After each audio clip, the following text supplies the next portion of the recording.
Avis vascular centre మన దేశంలోనే the best varicose vein hospital.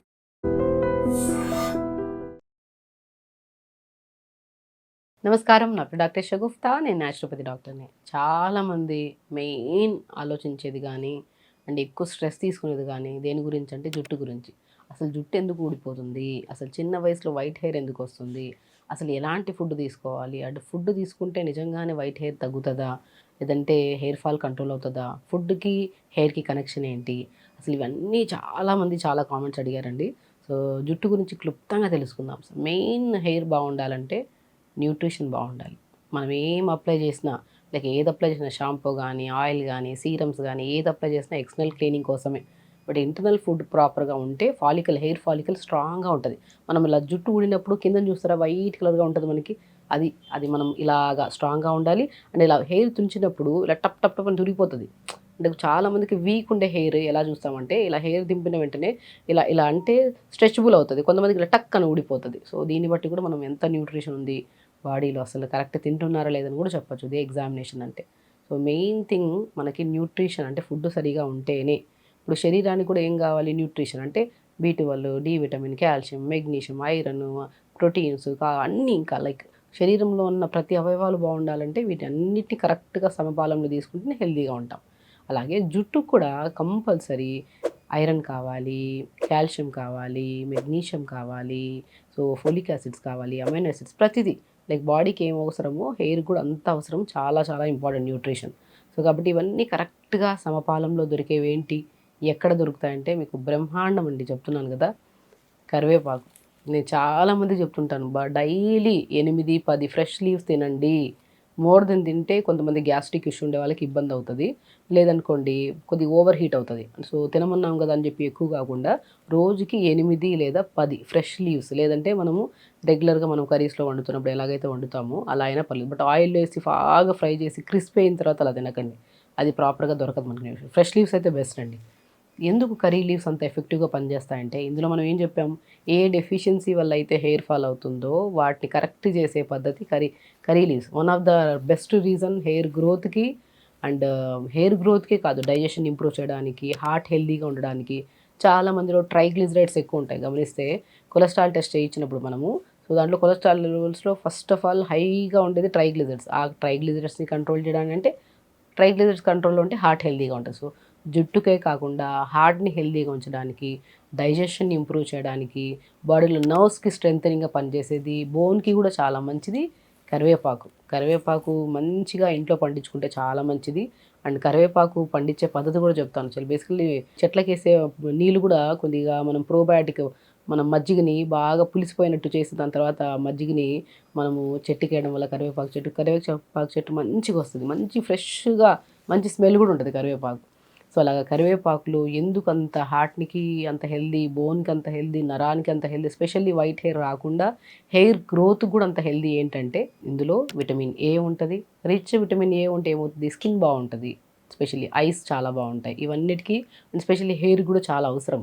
So vitamin A ఎక్కువ ఉంటుంది, విటమిన్ బి ఎక్కువ ఉంటుంది. బి కాంప్లెక్స్ విటమిన్ డెఫిషియన్సీ ఉంటే నోటి పూతలు రావడం, జుట్టు రాలిపోవడం, స్కిన్ డార్క్ అయిపోవడము, ఇంకా బాడీ వీక్గా అనిపించడం, ఇవన్నీ కామన్. సో విటమిన్ బి కూడా ఎక్కువ ఉంటుంది, విటమిన్ సి కూడా ఎక్కువ ఉంటుంది.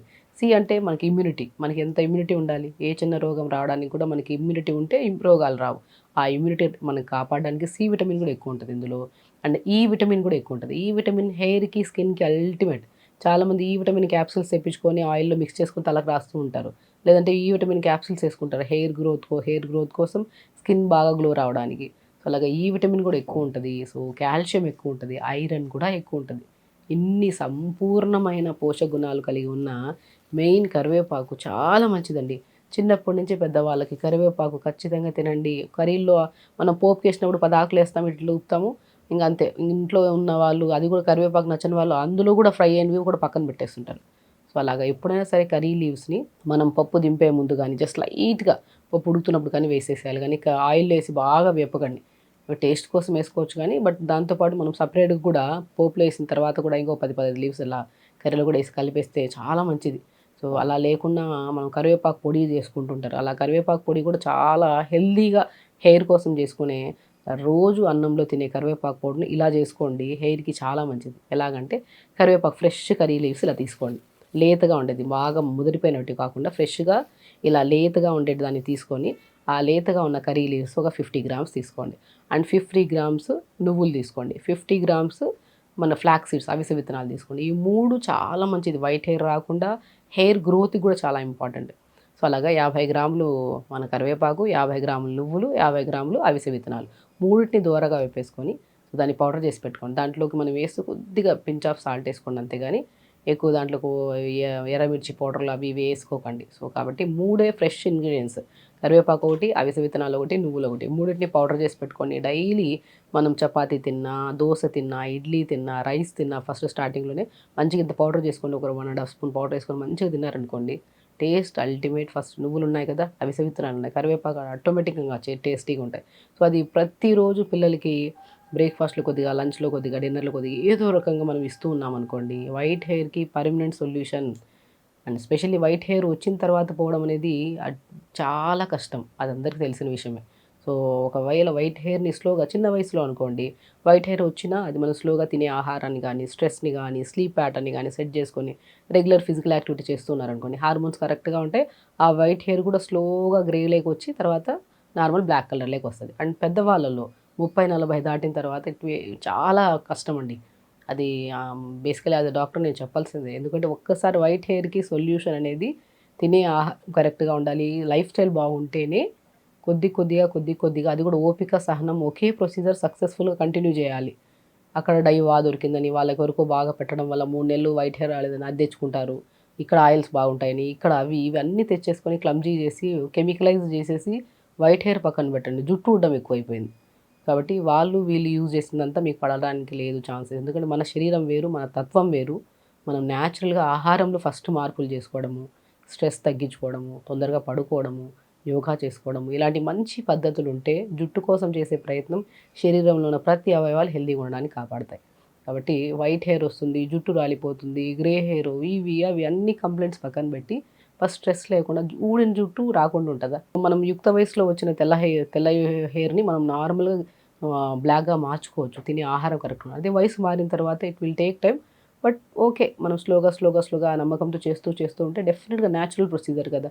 ఇంగా ఈవెన్ దో నేను కరివేపాకుతో మనం ఎలా పొడి చేసుకున్నాం చెప్పాను కదా! అవిసె విత్తనాలు, నువ్వులు, కరివేపాకు పౌడర్ చేసుకొని ప్రతిరోజు తినడము. అండ్ ఇంకొకటేంటంటే మనము షాంపూ ప్రిపేర్ చేసుకుంటుంటారు కదా! షాంపూ కూడా కెమికల్స్ లేని షాంపూ. సో, బేసికల్లీ ఏం చేసాం సీకాయ ఒకటి, కుంకుడుకాయ ఒకటి, ఉసిరికాయ ఒకటి. ఈ మూడిటిని మనం కావాల్సిన క్వాంటిటీని బట్టి ఒక 10 గ్రామ్స్ తీసుకోండి స్టార్టింగ్‌లో. ఒక 10 గ్రామ్స్ మెంతులేయండి. కొద్దిగా బీట్రూట్ 2 స్లైసెస్ ఎయండి. ఫస్ట్ కొద్దిగా చేసుకోవడానికి ఒక 2, 3 రోజులకి వచ్చేటట్టు. Beetroot 2 slices ఏసుకోండి. సో, దాంతో పాటు కొన్ని మనం మెంతులు కూడా కొన్ని ఏసుకుందాం. కలోంజీ సీడ్స్ అంటారు కదా! నల్లగా ఉంటాయి. ఆనియన్ సీడ్స్ అని కూడా అంటారు. కలోంజీ సీడ్స్ అని కూడా అంటారు. సో, ఉల్లి విత్తనాలు కూడా అంటారు. సో, వీటిని ఏదో ఒకదాన్ని ఒక 10 గ్రామ్స్ తీసుకోండి. ఎక్కువ వద్దు. కొద్దిగా తీసేసుకొని వాటన్నిటిని ఫస్ట్ ఒక 150-200 ఎంఎల్ వాటర్‌లో ఓవర్ నైట్ నానబెట్టండి. మార్నింగ్ లేచిన తర్వాత బాగా ఉడకబెట్టండి. ఉడకబెట్టిన తర్వాత దాంట్లో షాంపూ. ఆ ఉడకబెట్టే ముందు ఫ్రెష్ కర్రీ లీవ్స్ అందులో వేయండి. సో, ఆ బాగా ఉడకబెట్టేసి దాన్ని మంచి పిప్పి తీసేసి తలకు పెట్టి తలస్నానం చేయండి. చాలా మంచిదండి. ఒకవేళ ఇది ఫ్రెష్‌గా మనం ప్రిపేర్ చేసుకొని అప్పటికప్పుడే ఓపిక ఉంటే ప్రిపేర్ చేసుకోవచ్చు. లేదనుకోండి ఒక లీటర్ వాటర్‌లో దీన్ని క్వాంటిటీ పెంచడం. నేను ఒక వీడియోలో క్లుప్తంగా ఎక్స్‌ప్లెయిన్ చేస్తాను ఎంతెంత వేయాలనేది. సో, అవన్నీ వేసుకొని ఉడకబెట్టుకొని మంచిగా స్టోర్ చేసుకుంటే మనకి ఈజీగా ఒక 1 మంత్ వస్తది. ఒక 4, 5, 6 బాక్స్‌కొస్తది మనకి ఈ షాంపూ. అలా ప్రిపేర్ చేసుకొని షాంపూ దీంట్లో కర్రీ లీవ్స్ చూసారా? కర్రీ లీవ్స్ ఉన్నాయి, మెంతులున్నాయి, వేస్తే ఫ్లాక్స్ సీడ్స్ కూడా వేసుకోవచ్చు. ఉసిరికాయ మనకి కుంకుడుకాయ ఇవన్నీ నార్మల్ అండి. సో, సికాయి ఇవన్నీ మన న్యాచురల్ పాతకాల పద్ధతులు ఇవన్నీ. సో, ఇవన్నీ తెచ్చుకొని మంచిగా ఉడకబెట్టుకొని బాగా షాంపూ ప్రిపేర్ చేసుకొని షాంపూ రాసుకోవచ్చు. ఇంకా ఆయిల్ విషయానికొస్తే సో, కొబ్బరి నూనె మీరు అవి ఇవి వాడకండి దయచేసి. కొబ్బరి నూనె శ్రేష్టం హెయిర్‌కి. కొబ్బరి నూనెలో కర్రీ లీవ్స్ ఇప్పుడు పావు కేజీ కొబ్బరి నూనె తీసుకున్నాండి. 20 ఆకులు ఫ్రెష్ లేత ఆకులు మంచి స్మెల్ ఉండాలి. 20 ఆకులు మనము ఈ మనం పావు కేజీ కోకోనట్ ఆయిల్‌లో వేసి ఒక 2 స్పూన్స్ టీ స్పూన్‌తో 2 స్పూన్లు మెంతులేసి 2 స్పూన్స్ ఫ్లాక్స్ సీడ్స్ ఎయండి. సో, లేదనుకోండి ఫ్లాక్స్ సీడ్స్ జిగురు అయిపోతది. కాబట్టి కొద్దిగా లవంగాలేసుకుంటే ఇంకా మంచిది. జుట్టు బాగా రాలిపోతున్నా, జుట్టులో చాలా వరకు డాండ్రఫ్ ఎక్కువగా ఉంటే లవంగాలు నీళ్ళలో ఉడకబెట్టుకొని, దాన్ని ఉడకబెట్టిన తర్వాత లవంగాలు తీసి షాంపూ వేసుకొని తలస్నానం చేసినా కూడా చాలా మంచిగుంటది. అలాగా సో, కోకోనట్ ఆయిల్‌లో మనం వేసుకుంటే లవంగాలు 2-3, ఎక్కువ వద్దు, 2-3 లవంగాలు, పావు స్పూను లేదంటే ఒక టీ స్పూన్తో ఒక స్పూను మెంతులు వేసుకోండి, ఒక స్పూను వేసుకుంటే ఫ్లాక్స్ సీడ్స్ కూడా, కర్రీ లీవ్స్ 20 లీవ్స్ వేసుకొని ఒక 3 to 4 మినిట్స్, మోర్ దెన్ ఉంచకండి, సిమ్లో పెట్టేసి వేడి చేసుకుని ఫిల్టర్ చేసుకుని ఈ ఆయిల్ స్టోర్ చేసి పెట్టుకోండి. ఈ ఆయిల్ని అప్లై చేసుకోండి. చూసారా, ఇక్కడ అన్నిట్లో తినడానికి మనం ఏం యూజ్ చేస్తున్నాం, కర్రీ లీవ్స్. షాంపూకి ఏం యూజ్ చేస్తున్నాం, curry leaves. And most important, hair కూడా ఏం యూజ్ చేస్తున్నాం, కర్రీ లీవ్స్. ఈ 3 కూడా మనం కామన్గా యూజ్ చేసేది ఏంటి, కర్రీ లీవ్స్. ఎందుకంటే ఇంటేకే కాకుండా ఎక్స్టర్నల్ కూడా చాలా అద్భుతంగా పనిచేసేది కరివేపాకు.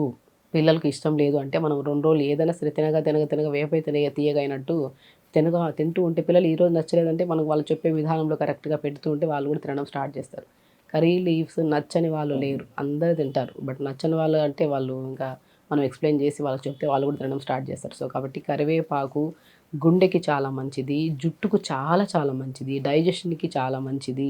స్టమక్ బాగుంటేనే, పొట్ట బాగుంటేనే తిన్న ఆహారం పొట్టలోకి వెళ్ళి డైజెషన్ మంచి న్యూట్రిషన్ కింద కన్వర్ట్ అయ్యి పేగుల్లోకి వెళ్ళి ప్రతి న్యూట్రిషన్ని ప్రాపర్గా అండ్ బ్లడ్లోకి కన్వర్ట్ చేసి హెల్దీ చేయడానికి పొట్ట చాలా ఇంపార్టెంట్. పొట్టని క్లీన్గా ఉంచడానికి, జుట్టుని స్ట్రాంగ్గా ఉంచడానికి, వైట్ హెయిర్ రాకుండా ఉండడానికి, గుండెని హెల్దీగా ఉంచుకోవడానికి కరివేపాకు అద్భుతం అండి. మనం కరివేపాకు చెట్లను మనం ఇంట్లో పెంచుకోవాలి. సో కరివేపాకు ఇంట్లో ఫ్రెష్గా పెంచుకోవాలి. ఇది కూడా పెంచుకునే పద్ధతి ఏంటంటే, మంచిగా మట్టిలో కరివేపాకు చెట్టు పెట్టేసి స్టార్టింగ్లో ఎడ్జెస్ ఉంటాయి, దాన్ని కట్ చేసేసేయండి. మనం బాగా పెరుగుతుంది కదా, పొడవుగా పెరుగుతుందని చెప్పి పెంచుతానే పోతాం, దానికి గ్రోత్ ఉండదు. స్టార్టింగ్ పైన పాయింట్లో లేతగా ఉంటుంది, దాన్ని కట్ చేస్తే మంచిగా రెబ్బలుగా గుత్తుగా పెరుగుతుంది. మజ్జిగ ఉంటుంది కదా, మన పులిసిన మజ్జిగని కొద్ది నీళ్ళలో డైల్యూట్ చేసి కూడా వేయచ్చు. అలా మంచిగా ఇలా పెంచుకోవడానికి చాలా మంచిది. అంటే కరివేపాకు చెట్టు పెంచే పద్ధతి కూడా చెప్పేస్తున్నాను. అలా పెంచుకోవడం, కరివేపాకుని రెగ్యులర్గా మోర్ దెన్ 8 to 10 లీవ్స్ కంటే ఎక్కువ తీసుకోకండి, గ్యాస్ ఎక్కువ ఫామ్ అయిపోతుంది. ఉండే వాళ్ళైతే జస్ట్ ఫ్రెష్ లీవ్స్ కాకుండా జస్ట్ కర్రీస్లో అలా కలుపుకొని తీసుకోండి. గ్యాస్ట్రిక్ ప్రాబ్లం లేని వాళ్ళు డైరెక్ట్ నోట్లో వేసుకొని అవి మంచిగా వాటర్ తాగితే ఇంకా మంచిది. సో కాబట్టి కర్రీ లీవ్స్ మితంగానే తీసుకోవాలి, అమితంగా ఎప్పుడు తీసుకోవద్దు. అమితంగా తీసుకుంటే హెవీ అనిపిస్తుంది చెస్ట్ దగ్గర, అందరికి కాదు కొంతమందికి. సో కాబట్టి కర్రీ లీవ్స్ని హ్యాపీగా తీసుకోండి. రెగ్యులర్గా 8 to 10 లీవ్స్ రెగ్యులర్గా తీసుకోండి. అండ్ మోస్ట్ ఇంపార్టెంట్, ఎలాగ ఆయిల్ యూజ్ చేయాలి, ఎలా షాంపూ యూజ్ చేయాలి, అండ్ మనము ఇంటేక్ ఎలా తీసుకోవాలి, అండ్ మెయిన్ థింగ్ ఇవన్నీ తీసుకోవడంతో పాటు రెగ్యులర్గా ప్రాణాయామ, లైఫ్ స్టైల్, స్ట్రెస్ తగ్గించుకోవడం, అతిగా ఎక్కువగా ఆలోచించి లేని ఇబ్బందులు తెచ్చుకోవడం ఎందుకు, జుట్టు రాలడం ఎందుకు. సో ఇబ్బందులు తగ్గించుకోండి. ఉన్నా సరే పోతాయన్న కాన్ఫిడెన్స్తో ముందుకెళ్తుంటే ఆరోగ్యం బాగుంటుంది, జుట్టు బాగుంటుంది. సో సమస్యలు ఇన్ని పెట్టుకొని నేను ఆరోగ్యంగా ఉండాలి, మంచి ఆహారం తినాలంటే ఇంపాసిబుల్. సమస్యలు ఉంటాయి, మీకున్నాయి, నాకున్నాయి. అవి పక్కన పెడదాం, కొన్ని రోజులు ఆరోగ్యాన్ని కాపాడుకుందాం. సో ఆరోగ్యాన్ని కాపాడుకునే సూత్రాల్లో మంచి లైఫ్ స్టైల్, మంచి ఆహారం, మంచి చిరునవ్వు, ఈ 3 కరెక్ట్గా ఉంటే అన్నీ బాగుంటాయి. సో ఖచ్చితంగా చేయండి. హెల్తీగా ఉండండి. హ్యాపీ. నమస్కారం.